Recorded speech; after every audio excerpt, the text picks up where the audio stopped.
Hi, Democrats. Today is Friday, October 8th, and it's time for the Chair's Daily Life. Happy Friday. Alrighty, so this is a big wrap up to some things that have happened this week and to kind of get you in mind of some things that are going to be happening next week.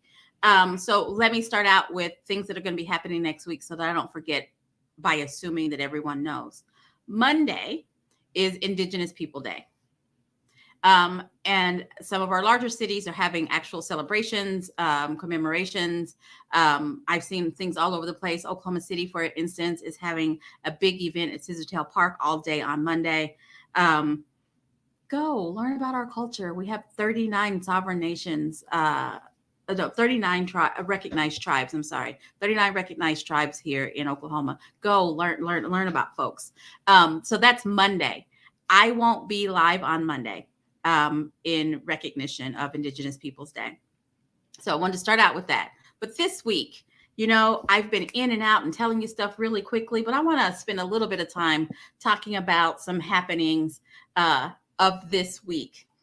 So early in the week, our current governor, that's right, I'm talking about him again. Our current governor took a field trip where he hung out with 9 other Republican governors at the Texas-Mexico border. I characterized it as a field trip because that's all it was. Now, what I found out by his supporters, and let me tell you how I found out by his supporters, because they called my personal cell phone. They were in my personal DMs. They were all over the place, chasing me down, hunting me down to tell me that I am a horrible person and I don't care about people because I don't appreciate that the governor of Oklahoma was down at the Texas-Mexico border investigating the crisis. And what he was sending out his fundraising letters for and what he was telling folks that he was down there about was about the opioid crisis. We are in the middle of an opioid crisis. We absolutely are. I haven't heard the governor talk about the opioid crisis. I haven't seen the governor in his term as governor passing any important legislation that addresses the opioid crisis. What I have seen is that this governor in his time, while we're in the middle of an opioid crisis, cut funding to the Oklahoma Department of Mental Health and Substance Abuse Services. He has cut funding to drug court, which is to help folks in the next leg who are in crisis as they're trying to get back into society, get off of probation and those kind of things. That's what drug court is. He's cut funding to that. So, you got to believe a man's actions over his words, and his actions are cutting the programs that are supposed to deal with the opioid crisis. So if he cared about it, right, you can tell what a man cares about by how he spends his money. He would spend the money there. But no, when he had an opportunity to go on a field trip, when he had an opportunity to try to get some national press, he goes down to Texas and he made up a reason that he was there and to say it was because he was concerned about the opioid crisis. I didn't know this because there has been no legislation or important policy put forth by this governor to address the opioid crisis. But I knew this because folks were calling me and cussing me out because they've lost loved ones to the opioid crisis. And I got to tell you, my heart goes out to folks who are related to people, or if they are people who are suffering through opioid addiction. My heart goes out to those folks. And we do need to do something. But hanging out with other governors, pretending like you care while not putting forth any meaningful policy is not going to fix the opioid crisis. So I just wanted to go in on that. And I didn't talk a lot about it because I know y'all get sick of me talking about the governor, but he keeps making me talk about him because he keeps being inept. He keeps reminding me that we have to replace him. And so since he reminds me, it's my job to remind you guys, we need to replace him. He has to go. And as of this week, we have 2 Democrats that are vying for that position. Pick one, suggest a new one, get behind them, vet them, and then support them. I guess it's pick one, vet them, get behind them, support them. But do what you need to do to make sure that we're on our path to replace this governor. Alrighty, so the opioid crisis, the governor, annoying. Secondly, on a national stage, there is a call for a 50-state forensic audit of the 2020 election. So I was already mad this week when Oklahoma was listening to the My Pillow guy. And guys, I'm not exaggerating. The Mike Linnell, the My Pillow guy, provided a list of states that had fraudulent, insecure election processes, and Oklahoma was on that list. We have a secure election process. We have enough rules, regulations, barriers, borders to ensure that we have a secure election process. And for us to take the word of the pillow guy, he's not a politician, he's a pillow salesman.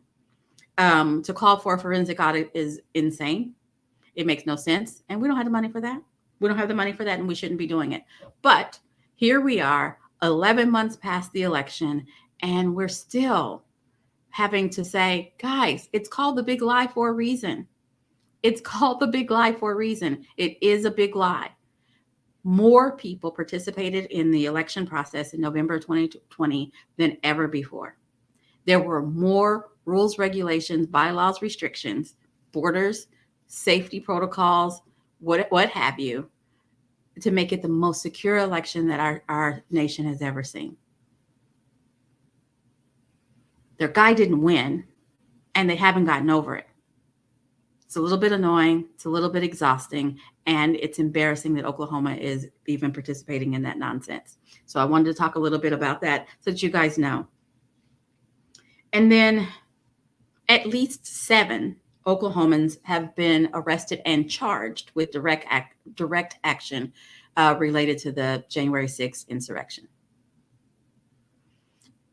Not that they were there, because we know that there were more than 7 folks there, but direct action.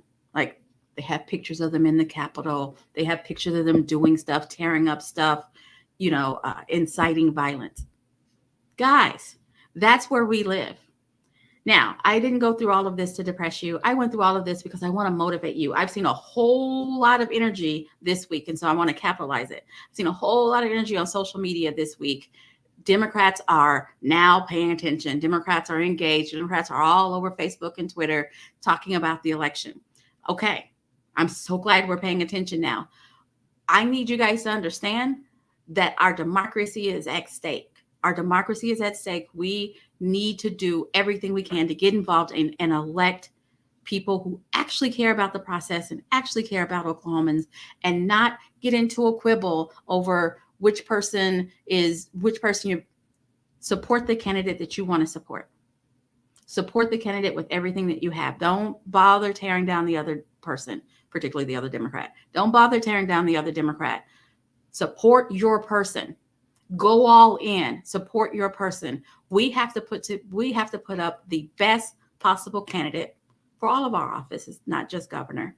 The best possible candidate, because we have to change the makeup of the elected officials in our state.